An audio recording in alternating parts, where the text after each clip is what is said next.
Stop. Phone berbunyi.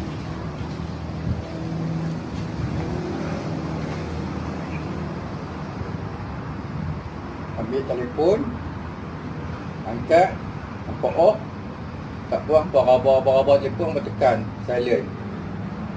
Selesai masalah. Teruskan sembahyang seperti biasa.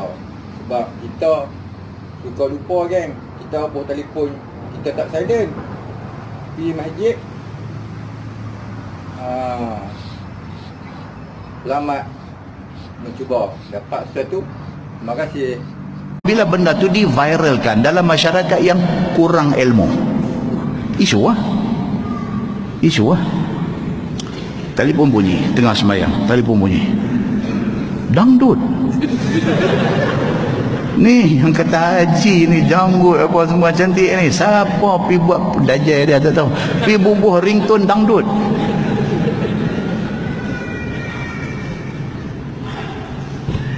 Yabang, lagu Yabang nyanyi apa hang apa Allah, lagu tu pi bubuh ringtone, dia duduk sembahyang bunyi.